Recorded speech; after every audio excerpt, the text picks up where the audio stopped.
Hey, this is Jonny Hawkins from the band Nothing More, and you're listening to Louder.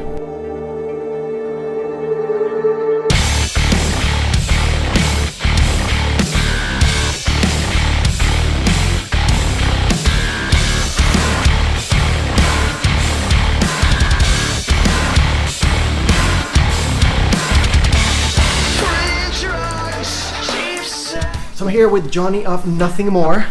How you doing? Good, man. How you doing? Very good. Just had too much sugar, but Yeah, we're all I'm getting there, man. Feeling better. So this is your first time in the UK? Second, no, you were here last year, right? Technically, I think this is our third time. Okay. Is that right, guys? Fourth time? Third tour. Third tour. Okay. Second with the current formation.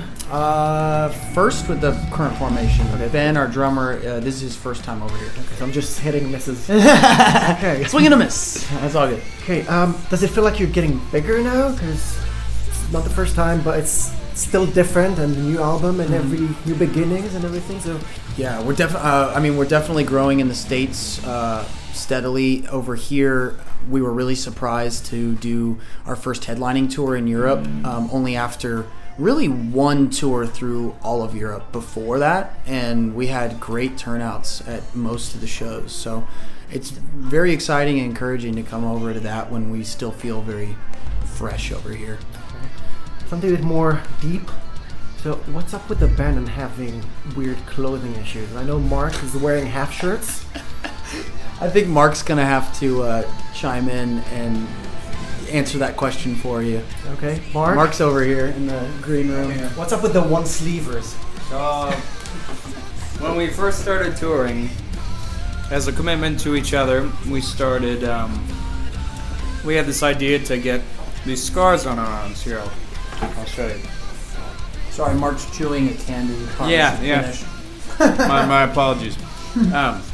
So we started doing this. We just heated up a knife and pressed it on our right arm. And it just stands for each year of touring. And then we stopped at 3 because we'd be at 10 by now. But for me, cutting all my bright sleeves off is just a reminder why we started doing this. And as well as promoting the message, don't hide your scars. Because I believe in that and believe in being honest.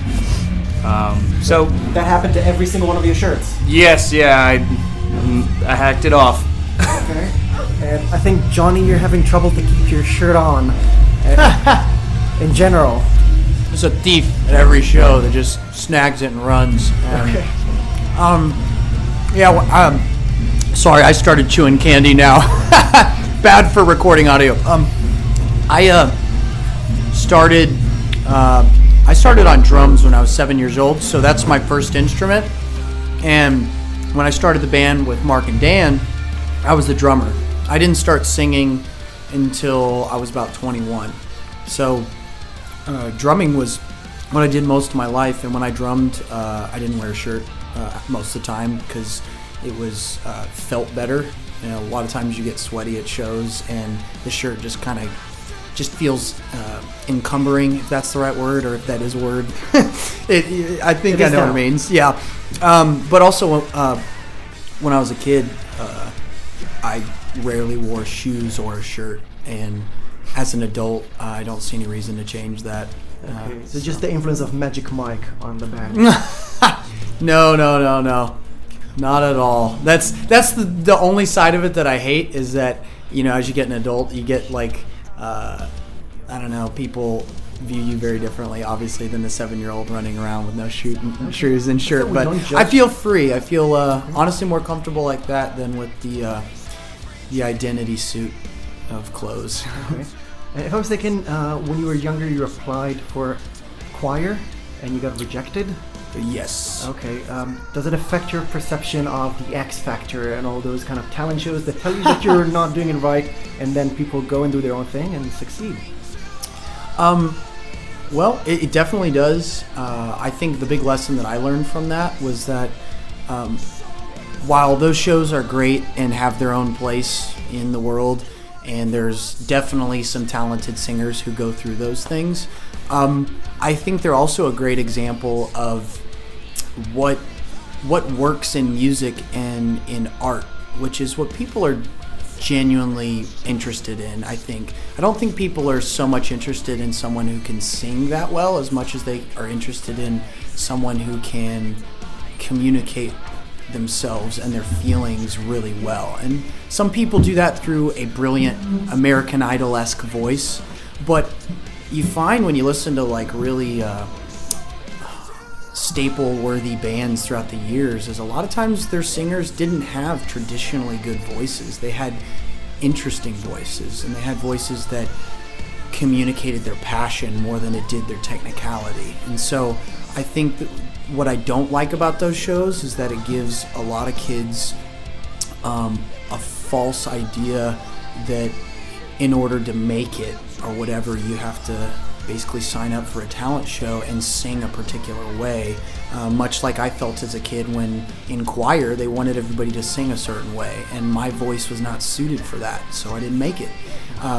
But as time went on, and later in my life at the age of 21, I started singing just because I'd gotten to a point, I think personally, where I felt enough self-confidence to even give it a shot again and try it. And I found that finding my own path with what my voice that I've been given, which was different than a traditionally good voice, ended up being the best, most rewarding part of my life. And so I hope that's an encouragement to kids who think they, don't fit the traditional mold, that actually in the end I think you might be better off. Okay, I think everybody knows the story behind the song Jenny. It's very personal to you. Is it really difficult to share that story, whether it's on stage or being asked about it all the time? I mean, is it more, is it cleansing, or is it just like, it's mine and I want to keep it mine now? I think everybody's different in how they deal with making personal issues public.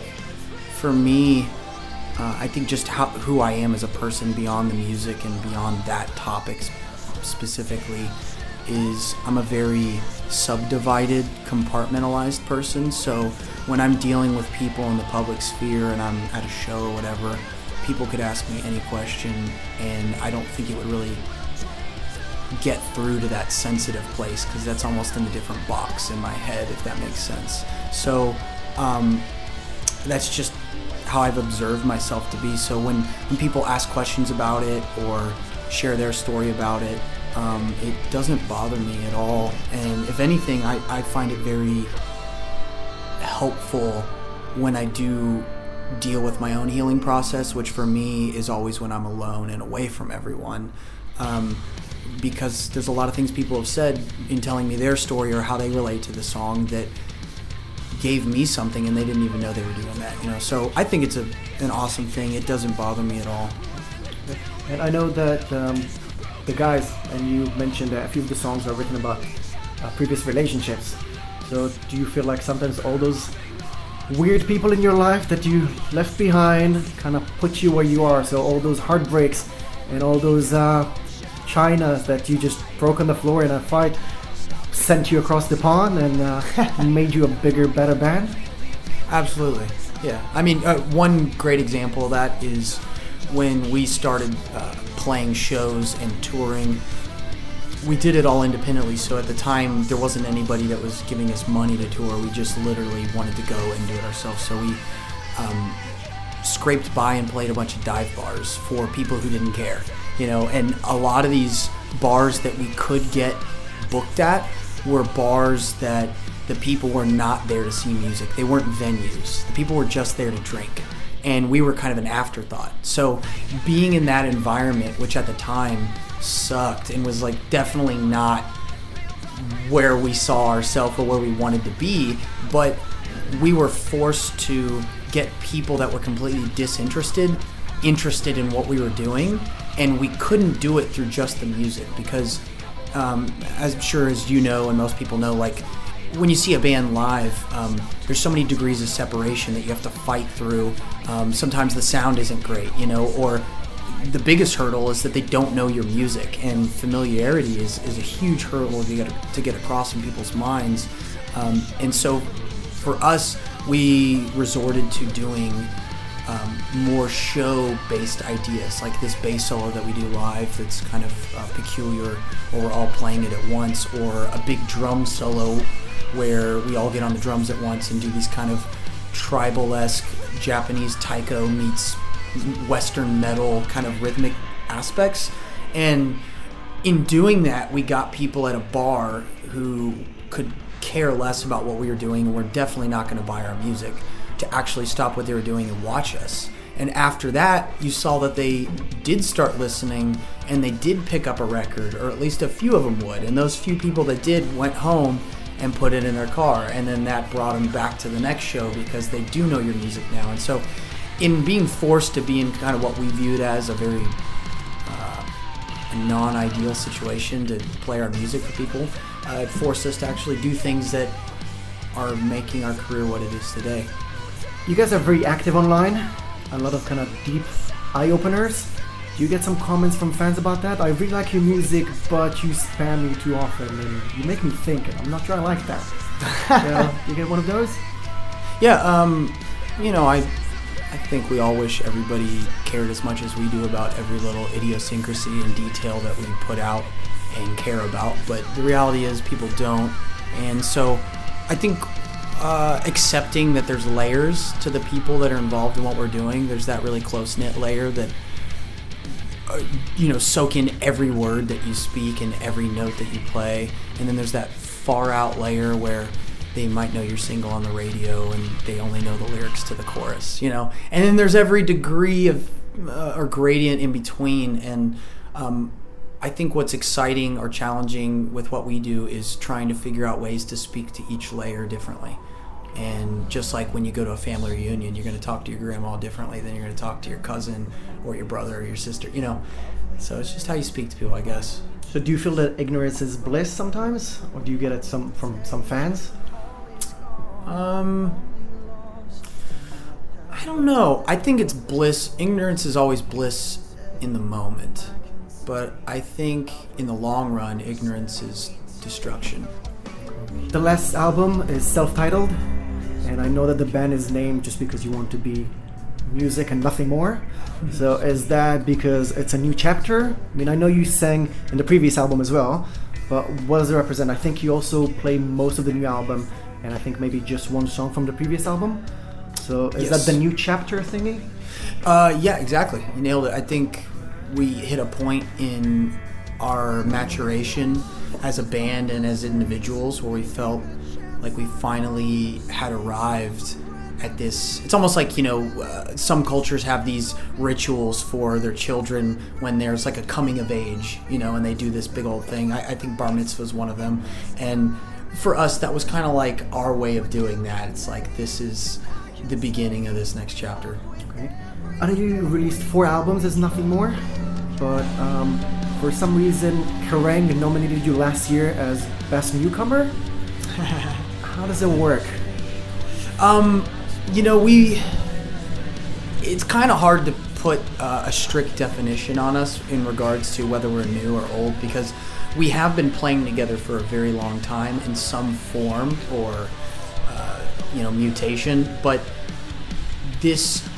we are new on this record in the sense that this is only the second record that I've sang vocals on, being the lead vocalist, and it's also the first record where we felt like the lineup was like a completion of what we'd been searching for, And we did change drummers recently, but it's really the dynamic that we finally got into with Dan on bass, Mark on guitar, and me on vocals that it took us a while to get to. So it's almost like a new band, same name kind of a thing, which is usually the opposite.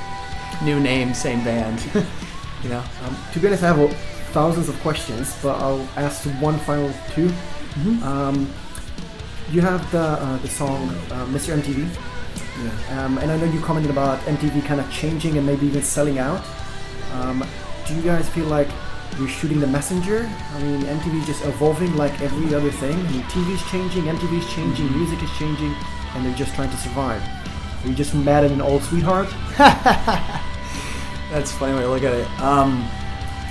I wouldn't call it shooting the messenger so much, but if they were the messenger, I'd still shoot them because they're Still want your pretty music on your awful TV. messenger. You know, yeah. I think that is. You know, I'm going to take that back. It is shooting the messenger, and the messenger has totally failed its job. That's what they should be. All right, I shouldn't say that's what they should be because any corporation, business, person, whatever can be whatever they want to be, and that's it. But when you call yourself music television, you should be music television. So one half last question. A lot of bands feel like as soon as they go off stage, they just get drunk and do silly stuff. But it feels like you guys go backstage, smoke a pipe, put a monocle on, and talk about who likes Nietzsche more. It's exactly what we do. No, we have fun nights. I think everybody in the band has varying degrees of how much they like to enjoy themselves outside of the music, and each in our own way. But yeah, I mean, we're not, with the occasional night here or there, we're not the band that's going to leave with broken televisions and, you know, vomit everywhere and, you know.